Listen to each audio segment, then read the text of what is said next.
Hey, what's up everybody? Welcome to Rules of Engagement. I'm your host as always, Nick axslav ranish.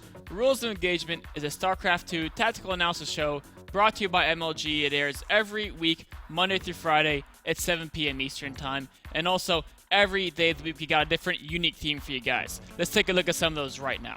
Every Monday, we're going to have Talking Tactics, where we look at professional level games and take a look at the tactics they use in those games and how you back at home can use those tactics to enhance your play.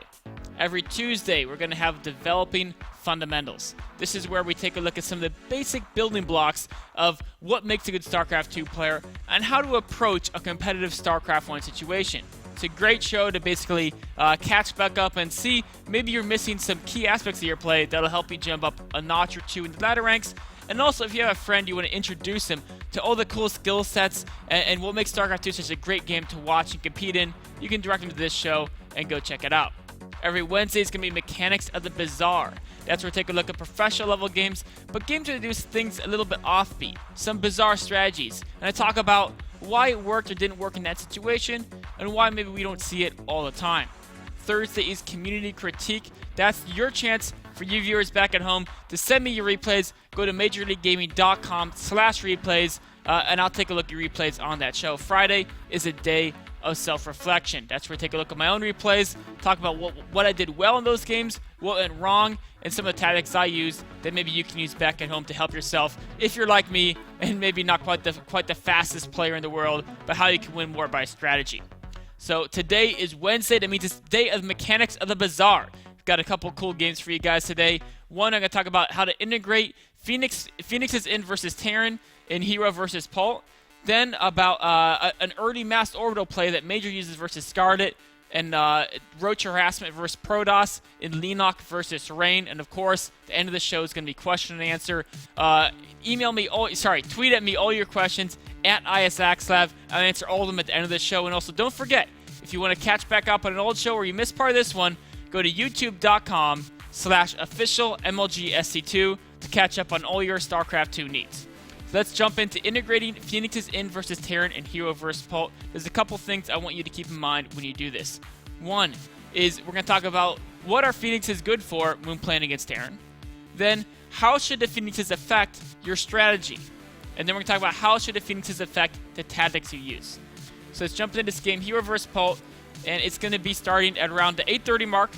The 9:30 mark, because the first parts of the game aren't that important here. It's just a fairly standard, they both expanded. Pult before expanded did some Banshee harass, some Hellion harass, and now he's double expanding to try to catch back up on economy. It's roughly evened out. You see he's got a couple worker kills. He hasn't gone too much, but then he hasn't lost his units either. He's kept them alive on this corner of the map. So as we go forward here, we're going to notice one thing. And that's, look at the production tab, double Stargates going down from Hero. He still did his 1-gate expansion, adding 2 more gates and a robotics for a very standard opening. And now he's going double Stargate Phoenix, a very important part of this build. Now you're asking me, what are Phoenixes good for versus Terran? As we go look at this through Hero's point of view as we jump through it on ×2. And so they're good for a couple things. Phoenixes shut down Banshee and drop play. So he knows there's Banshees out, so that makes it okay to get Phoenixes because they're going to shut down these Banshees. Turns out these Banshees are actually going to just all die here before he even gets the Phoenix out, so it's not that big a deal. But any future Banshees, he can shut that down easily. It also shuts down drop play. And drop play, of course, is something every Protoss is worried about throughout the game. Drop play is something that can definitely kill you, but if you get those Phoenixes out, you never have to worry about drop play again. So they're good for shutting down any of the type of air-based harassment. They're also excellent at scouting and forcing a Terran player to build turrets. So the Terran player has already scouted the Phoenixes. He's going to have to add turrets soon, or else you can consistently harass his worker lines and get many SCV kills. And not to mention, even if he builds turrets, you can work around them and still get a very good idea of how fast your opponent's expanding, their army composition, their upgrade timing, etc. So they're very, very, very good for scouting. Much better than observers are for scouting, because observers, of course, are so vulnerable to being killed by scans, whereas Phoenixes, even though they're not invisible, can just run away from your opponent. Of course, the last thing Phoenixes are great for is they can handle Vikings, and they can also help snipe down those medevacs. So those are the things they're good for. Now that you know their uses, now we can talk about how they should affect your strategy. You just put on a little pressure just to scare Pult, getting to pull some SCVs. Not a big deal as far as the way this will affect the game. But the way Phoenixes should affect your strategy is they do a couple things. One, they slow down your tech. Check out this game. It's almost 13 minutes in, and Hero doesn't have any upgrades started yet, and he doesn't have any AoE damage yet. No, even not a single Colossus is out yet. No High Templar on the way. So his tech is much slower because all his gas went into this Phoenix production. So you do slow down your tech. The other thing they do well is they combine well with Colossi. So as you go through this, we're going to see, because your tech's so slow, normally about the 15 minute of the game, a Protoss wants to have both High Templar and Colossi in their army. You cannot get both by 15 minutes if you open up with as many Phoenixes as Hero did. So you have to pick one of them. Since they combine well with Colossi, you should go Colossi. Now, what makes them combine well with Colossi? Well, we talked about their strengths. One is they're good versus Vikings. What are Colossi weak against? They're weak against Vikings, so it makes sense. You know, you get you balance out your Colossi by adding in those Phoenixes that are going to help protect them from the Vikings. So he's going Colossi and upgrades. He's definitely going to have High Templar much later than he'd ideally have them. So that's the weakness, is that your strategy has to be changed by you can't get for both AoE. You have to pick one, pick the Colossi tech. Now, we want to talk about is how should the Phoenixes affect the tactics you use in the game.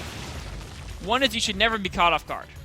So the fact that these Phoenixes have been flying around, right, and they've kept exact tabs on a Terran army, they know exactly where a Terran army is.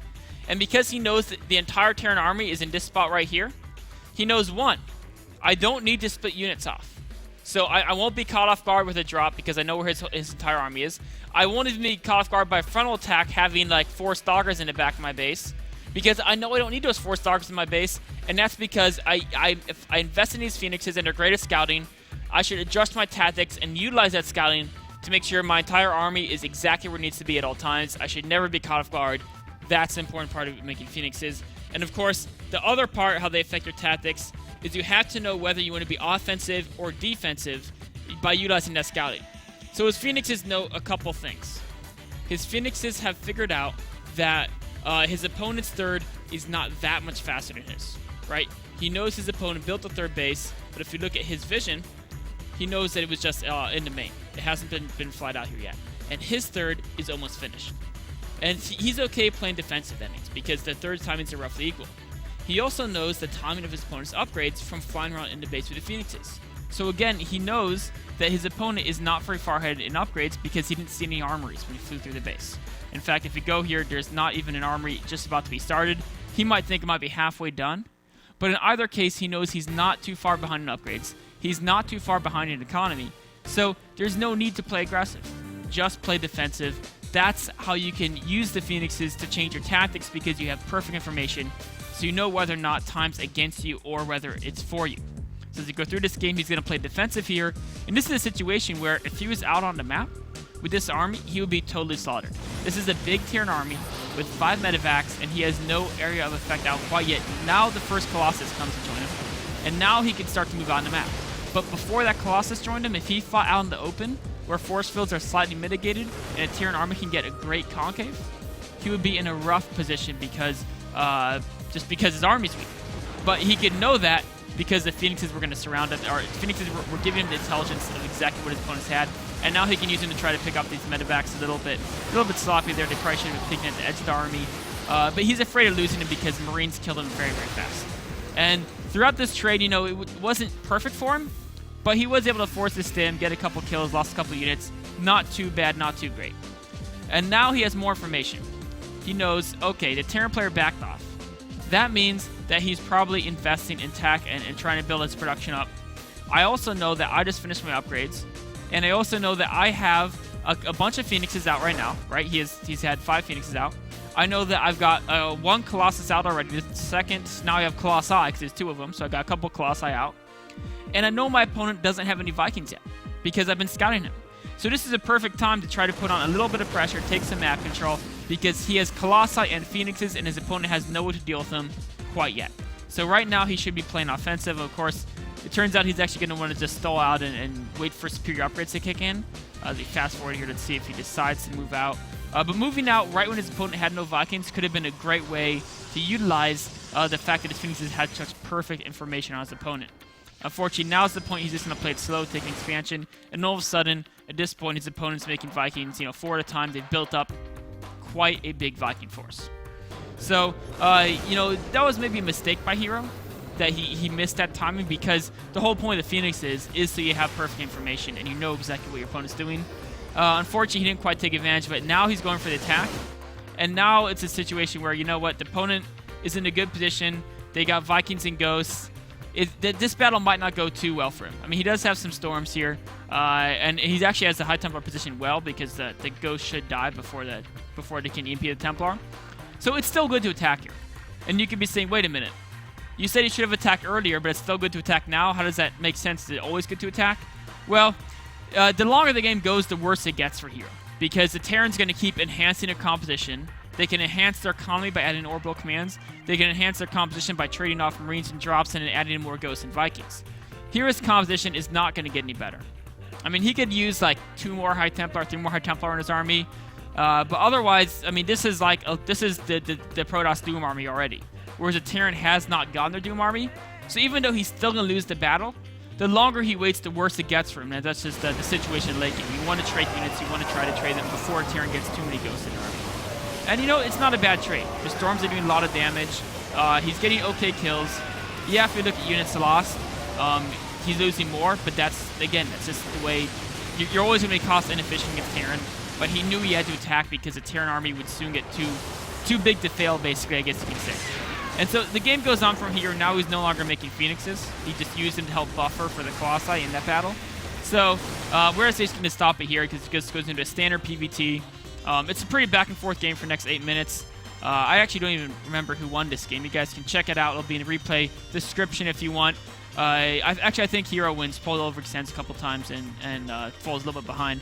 But the important thing here is to talk about how he integrated Phoenixes into his play, and why the things that they did well for him and the things they did that weren't so well for him. So he integrated Phoenixes into his play because he knew there were Banshees early. So that's one check mark. If those Banshees stay around, I can deal with those very easily with the Phoenixes. He knew that Pult loves draw play. That's another check mark right there. That, okay, I won't ever have to worry about draw play if I get just a few Phoenixes early on in the game. And then 3, he figured he would be going for Colossi anyway, so Phoenixes go well with Colossi. Now, a couple of things about going Phoenixes is, it looked like that game he never planned to mass them. He only made 5, he stopped there. So, he probably should have only made 1 Stargate. It would have made his Forges faster, would have made his Colossi transition a little bit faster. Because with only making 5 Phoenixes, the second Stargate is not really worth investment. But, thinking back on it, it could be he wanted to make mass Phoenixes and catch Pult off guard with like a 10 Phoenix run and kill a bunch of SCVs and have a great competition for the late game. Unfortunately, Pult's Banshee spotted the double Stargate, and Hero said, you know what, if he's going to have turrets in his bases, be prepared for mass Phoenix, I'll just only make a few and utilize them for the 2 most important things. Is usage of tactics, know when to play defensively, when to play offensively, and Hero did that very well to get into the late game in a decent position up until the last battle. Thank you guys for watching this segment of Rules of Engagement. We'll take a quick break and be right on with the next segment, which is going to be a Terran replay, I believe, on something. We'll see it pretty soon. Talk to you guys soon.